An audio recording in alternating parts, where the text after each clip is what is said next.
Hi, my name is Ross Riddleston. Welcome to this Anson McCade Future series of webinars and podcasts. Today, with the help of some industry experts, we're going to be shining some light on the future of technology and business, with particular focus on diversity, skills, and working practices.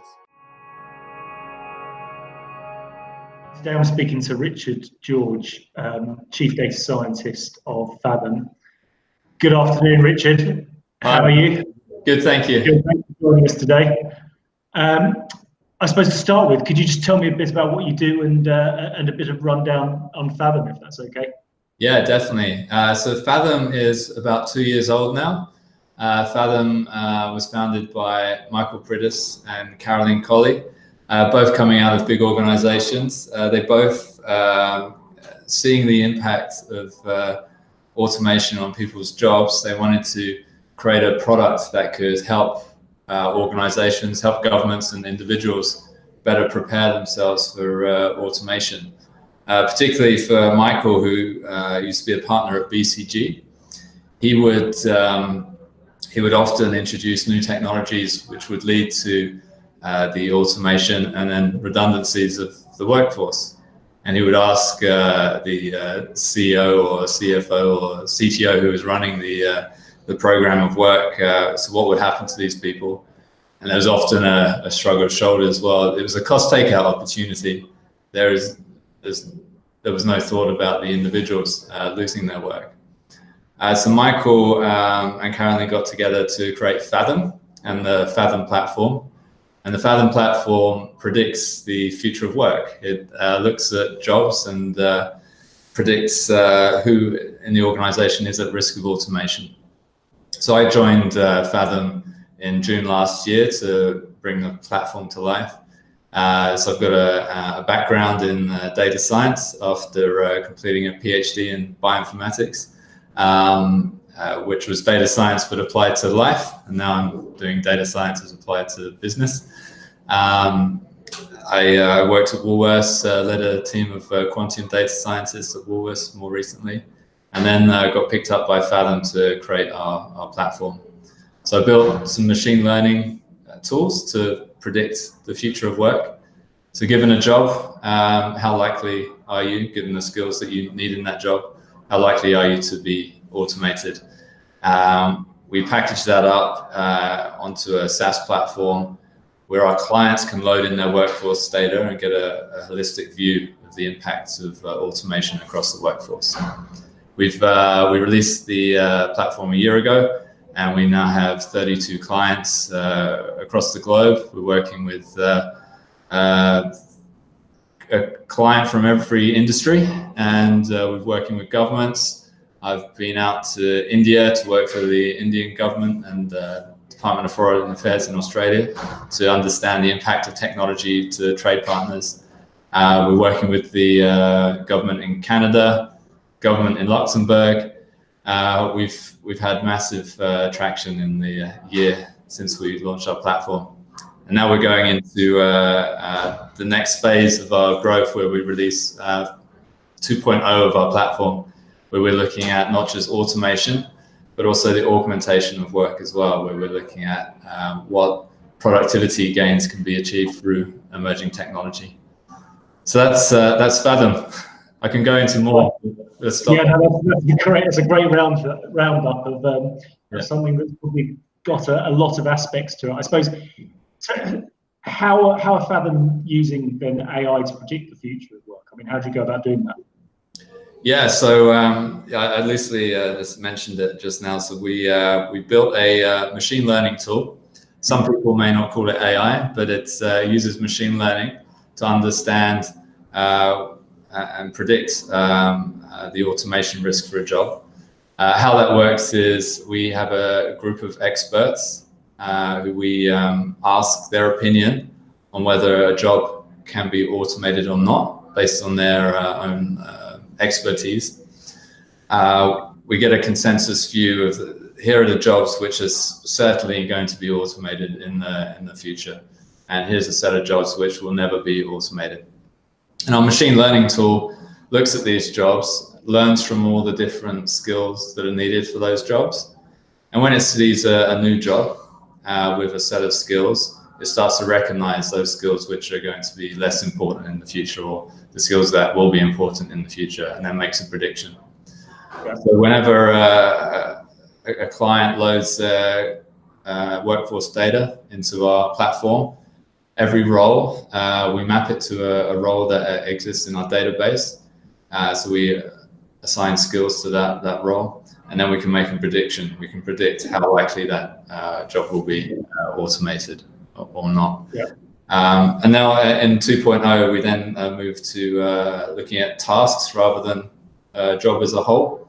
So we start to think about, well, in our job, we do a number of different things. It's not just a job, it's a number of tasks. Some of those tasks are more likely to be automated, some augmented, and some untouched. So we're bringing in that information, training up our machine learning tools to make those predictions. Right. So how far in the future are you looking at with these tools? Yeah, so we look at the adoption of technology across different industries, across different countries, impacting jobs over 15 years. Now, a lot of our clients might only be interested in the next 3 years, or what can they do right now, or who's at risk in 5 years. Our government clients more interested in the long term, but yeah, up to 15 years.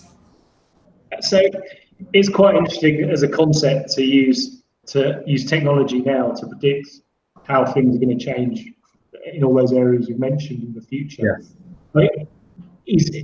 Do you have kind of benchmarks in terms of how technology is going to change and how tasks are going to change? Because for example, if you look back 10 years ago, we didn't have an iPhone, and that's changed probably the way we work and probably opened the door for a lot of these tools.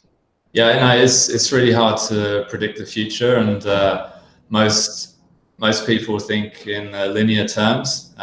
So if you told your parents when they were children that they could access the world's information from a little device that they can fit in their pocket, they would think you were crazy.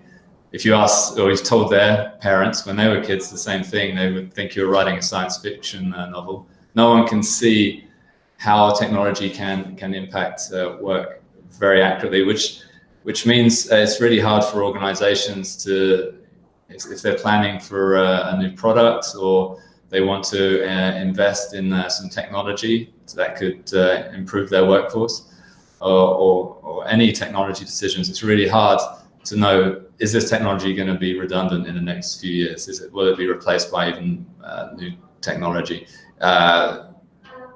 Is there a piece of technology coming from another industry which is going to completely change how my industry is working right now? And so how are we going to play in this industry in the future?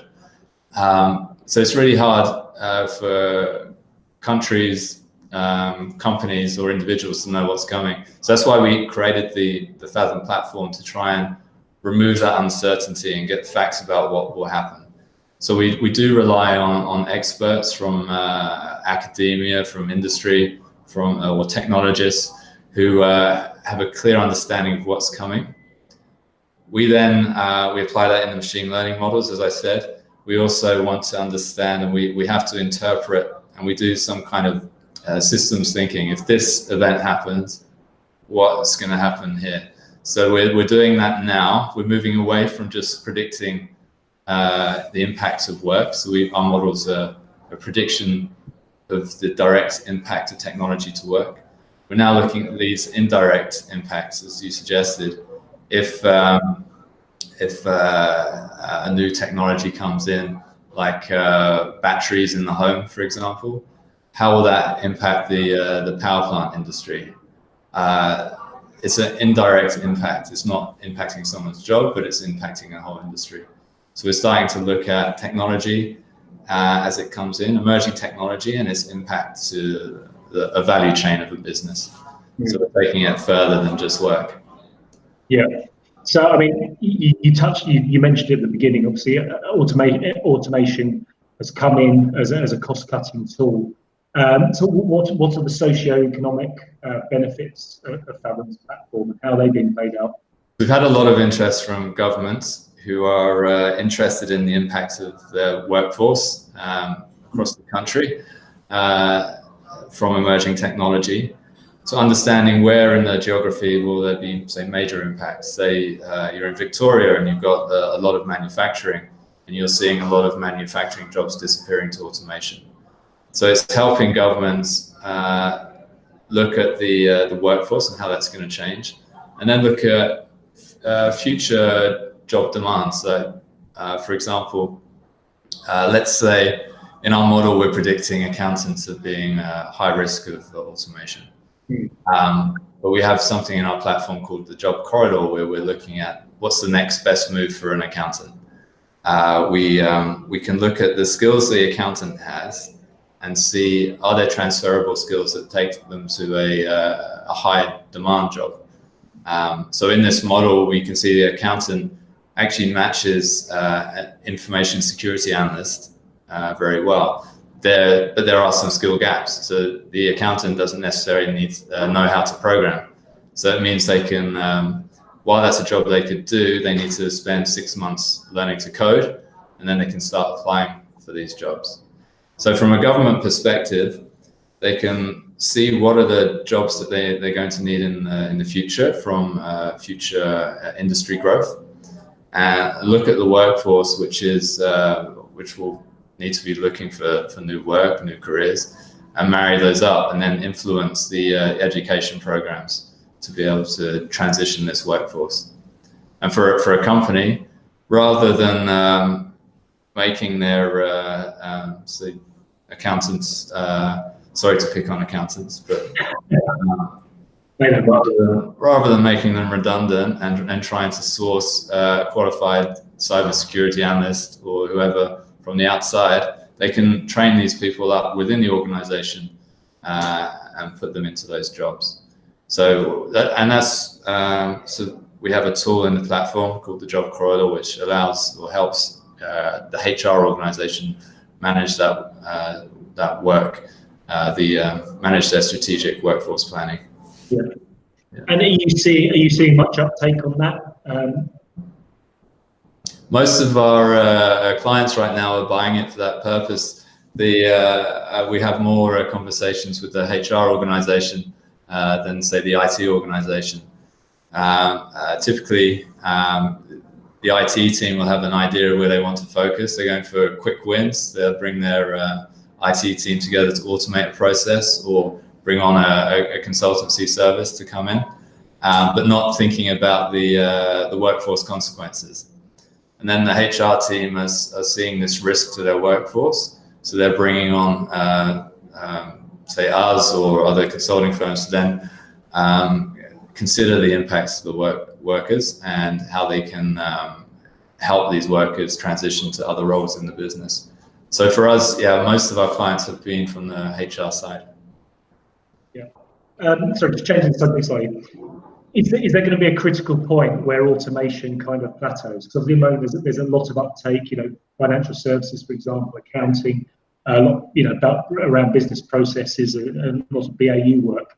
But I'm guessing if there's fixed tasks that lend themselves to automation, there's going to be a short-term pain and hopefully that plateau. So if you can keep up the cross-training of work and get people focusing into different or augmenting their skills, then this isn't going to be a problem that increases and increases for the workforce. But we're going to get to a stage where we're all benefiting from automation, as opposed to scared our jobs might go away. Yeah, so at Faethm, we're of the opinion that there's always going to be jobs. There's always going to be work. There's some people will lose their jobs to automation, but as long as they have the right mindset to be able to change, to be able to self-learn and train themselves, as long as there's the right support network to be able to help them re-educate, whether that's from the government or their company, then it's all very positive. There will be lots of new jobs driven by new technology. However, it's a good news story for countries like Australia, Singapore, the UK, even the US. But for third world countries, it could be a disaster as they get left behind because they're not adopting technology fast enough. And so we did some work with DFAT and the Indian government, and also Vietnam, and we can see that adoption of technology is slower in these countries. However, if their trade partners are adopting technology much faster, then they're losing entire industries. So for India, their business process outsourcing industry will start to disappear. Call centers will start to disappear because their trade partners are automating. You take Bangladesh, 80% of their GDP is in garment manufacturing, and now there's complete automation of garment manufacturing. You could have factories local to you in Australia or wherever, which can cheaply create these garments. You don't have to buy from a cheap labor source from Bangladesh. So that could have massive impacts to these countries. So while, and even in a country like Australia, some people are at risk of being left behind. There's a lot of people who don't have the adequate literacy and numeracy skills just to do their work at the moment. And once their jobs get more complex, requiring higher order skills, they will just be left behind. So we've got to, companies, governments have to take a lead on helping these individuals. Yeah, I mean, you've put that really eloquently, actually. A lot of the concerns that I've seen from people talking about AI, and it does come down to things like access to education, wanting and ability as well, because, not everyone, unfortunately, is born equal in terms of their ability to do things. And a lot of the jobs that are coming out are more tech focused, and even from a social perspective, people don't necessarily want to undertake an IT. You mentioned an accountant undertaking a security role. If you love the numbers, then you might not want to be a security person. I mean, are there things in place in the background that are going to make, is there a magic solution, do you think, to the problems that these companies and socio-economic areas are going to face? It requires so you don't have to solve the world's problems here. A big question. It's a big challenge. Well, if we take the India and Australia example, just knowing that there's an issue is the first point. So without the correct data, you wouldn't realize that this was coming. So in our study, we highlighted what well known in India, but maybe not elsewhere. There's 12 million people entering the workforce every year, but only 1 million jobs to go into. So that's already, that could be quite disastrous for the Indian economy.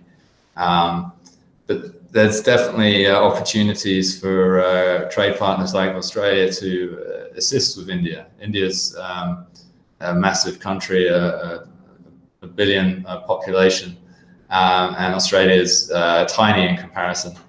But a massive opportunity for Australian trade. And a great example would be for Australia's got very good education and educational providers. For them to assist India in their massive workforce to reskill and retrain is an obvious solution. Because where India's falling behind is where they would have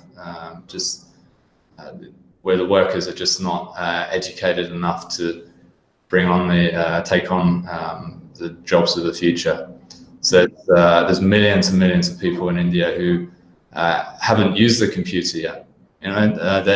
So there are opportunities for them to go and learn to switch on a computer and use a Word document or email.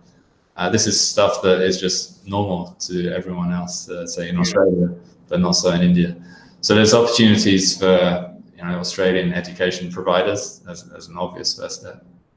Are governments taking seriously the potential impact of the fourth industrial revolution? Yes and no, it depends which government. So If you look at the US, there's quotes of the current US government saying they don't see any risks to jobs from automation, even though that since 2008, 4 million manufacturing jobs have been lost to automation already. So it's happening right now. But then you take the Canadian government just next door, they have a whole agency dedicated to the fourth industrial revolution, and for research purposes and policy creation.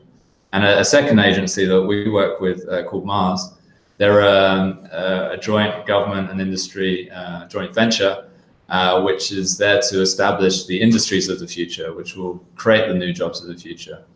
So two very different approaches from two partner countries. And then you look at the, say the UK, they're starting to think about this and invest more in AI to help drive new jobs. France as well. China is investing the most into AI, more than any country put together. Now, they may not necessarily be so interested in job creation, but definitely leading the world in AI. Unfortunately, Australia has yet to have an opinion or a policy on its workforce. So we're hoping to assist in that by working with the government. So there has been a Senate committee which Michael Pridis, our founder, was involved in, which looked at the fourth industrial revolution. So we're hoping now that that starts to get talked about in government and then lead to some policy changes. So that's really valid a macro. Well, you mentioned Faethm 2.0, if I've got the right terminology for it, is looking at augmentation. So tell me a bit more about that. Yeah, so originally we started off with just a measure of automation, who's at risk of losing their job. But now we can start to think about a job as the tasks that we do. So we've got a now rich data set of jobs in our platform, and every job is split into multiple tasks. And for every task, we can make a prediction. Is this task likely to be automated or augmented, or nothing happen? And that leads us, our clients, to make a decision. Should I be automating out this task or augmenting that task? Now, if you take, say you've got an organization, or you're looking at, say, the marketing team, and you've got 100 people in that marketing team, and you can see, well, I can automate 10% of the tasks that they do, that will likely lead to 10% of those marketing people losing their jobs. But then you have a set of tasks within that team which can be augmented by that technology. And so that's technology which you don't want to replace the task, because that human ability that you're applying to that task is really valuable to the company. So in as marketing, as an example, there's a lot of say research that you might be doing in marketing, like going through lots of data. We can automate that process. That's quite easy to automate. But then there's the strategic decision making, which is highly valuable to the firm, so strategic brand positioning. Now, we can bring on tools to really help inform the marketing, strategic marketing managers, say. We can bring on new tools which enhance what they do. So what we then see is an increase in productivity. And we measure that as capacity. So if we think of the organization as FTE, we can save, as I said, 10% of that FTE from automation. We can augment a chunk of those FTE, but then we can actually create more productivity. So you get this capacity gain. So maybe you're getting 10 extra people's worth of productivity. So you get greater capacity. So that's really useful then for a team or HR team, or a manager of a business unit to consider, do I want to be automating, or should I be augmenting this workforce and getting more productivity? So you can weigh up the cost savings versus capacity gain. And in terms of, I mean, we kind of mentioned there's a lot more seem to be kind of negative than positive around automation, for example, globally. But what other pluses can there be from there? Say for instance, locally to people working life. You mentioned productivity is an increase, but productivity still means working hard to keep it up. If you get an extra 10 people as productivity, does that mean there might be 10 people or 100 people benefiting from an hour less work a week? Well, it could be, and that's on the business and the culture they want to espouse, I suppose. There was a study, I think it was in New Zealand, where a company just, for cost-saving purposes, they asked everyone just to work a 4-day week and reduce their salary as well. But what they found is, while the cost went down on a salary perspective, productivity didn't change. They were still producing the same number of widgets. So that's really interesting. And you'll probably find that a lot of people probably put in a 4-day week, even though they're working 5 days in the office, because a lot of that time they do other things. They do things that they might do at home, like I don't know, do some banking, or it comes into your work day. So by shortening that work week to 4 days, they were able to push out all those other bits and into a day off. Now that might not work for every company. I would like to work 4 days a week and have a 3-day weekend. But it depends on the culture of the environment you're in, the country you're in, the workforce you're in. Yeah, I think you see that. I think a lot of people that do compacted hours or 4-day weeks, more flexible working introduced, and I think they just expected to do the same stuff over the 4 days, and people have to ignore the fact they're on short hours. So I suppose looking at solutions, just jump back to the piece you mentioned earlier. Have you got any thoughts on the concept of basic universal income as a solution to automation? I mean, are you and going on from that, are you involved in helping people, or you mentioned it to a certain extent, plan for how to prep for this in the Western world? Yeah, so it's our belief at Faethm that there's no need for universal basic income. There will always be jobs. Technology creates new industries, creates new jobs. Some people will get left behind. So that example I gave earlier of the 4 million manufacturers losing their jobs to automation, most of those haven't come back into the workforce. They've left the workforce, or they're now on benefits because they just don't have the skills or the training available to them to then do something else. The same thing happened during the Great Depression. There was across the US and other countries like the UK, there was 30% unemployment rate, which is massive. And some of those people unemployed didn't find work for 10 years because it was not easy for them to transition from, say, an agricultural worker to something else, like get into manufacturing. So we need to, governments need to assist individuals to find their way to do the next thing, to understand what are the jobs of the future and train for those jobs, and constantly train now. Know that your job may be at high risk of automation. It may not exist in 5 years' time. So you need to be preparing now. You need to be studying now. Work in the evenings, do something, study in the evenings, or take a day off work and do some training, or try and find different things to do at your current employer to educate yourself and get experience. Sorry, I was about to ask you what advice you'd give, so I won't do that. But that's a good, some good suggestions. Yeah. In terms of industry sector, you touched on a few. Are there any? Is this something that's affecting all industry sectors? Yeah, it's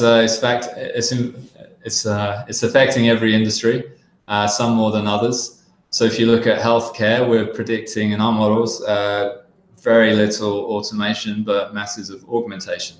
So the type of work that a nurse does, you'll find that there's a few things that will be automated, or the tasks that require very form filling, all these things can be pushed out of their day job, and they can spend more time actually looking after individuals and caring for people, which often you want to do when you sign up to be a nurse. These are the things you want to be doing. And then you're on another, so the retail workforce, for example, we see a combination of both automation and augmentation. So a third of the workforce automated. So if you think, if you've seen Amazon Go stores where there's no one working at the checkouts anymore, there are no checkouts. If a company like Woolworths was to bring in something like that, who they have around 200,000 employees, most of them work in store, so that could shift out masses of people into unemployment. So yeah, there's different industries with different impacts. Financial services, lots of routine processes being automated already. NAB announced, I think it was 6,000 jobs to be automated in the next few years. So it's lots happening. Well, let's hope people can keep armed, because it sounds like it's almost a generational thing that you're effectively busy prepping the next generation, and for those that can't keep up. Yeah. That's probably covered most of the questions I wanted to ask there. I mean, I suppose one final thing, AI and automation, obviously huge, but what other technologies do you see coming in having a big impact? Yeah, so there's lots of different things. Some of them involve AI, but not just about automation. So already in China, they have taxi drones. We've got the E-Hang. If you Google that, E-Hang, they trialed a taxi drone which can carry a weight of 130 kilos, travel at 130 kilometers an hour for 15 kilometers before it needs recharging. So they're hoping to start flying these things around China next year. Uber are building, I think it's called Elevate. It's the Uber drone, and Yes. they're hoping to have these whizzing around Sydney sometime soon. So that's I guess it does. You're automating the taxi industry again. So Uber impacted the taxi industry through an app, and now they're just going to get rid of all those drivers as well. It's an interesting business model, but very the future's about to arrive.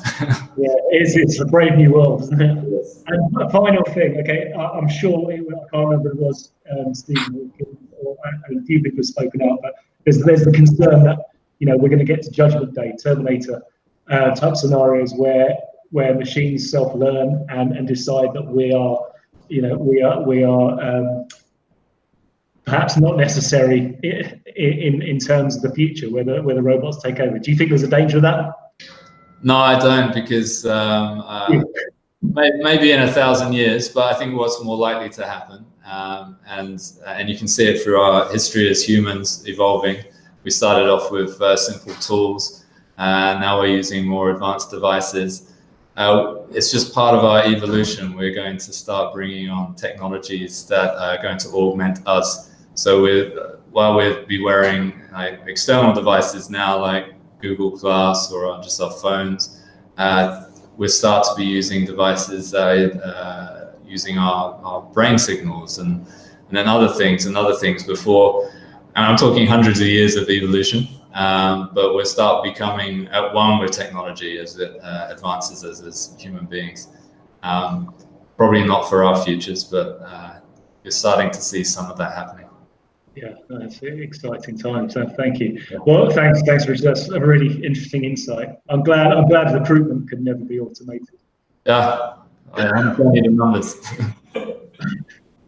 Cool. Well, I'll wrap things up there. Richard, thanks very much for your time.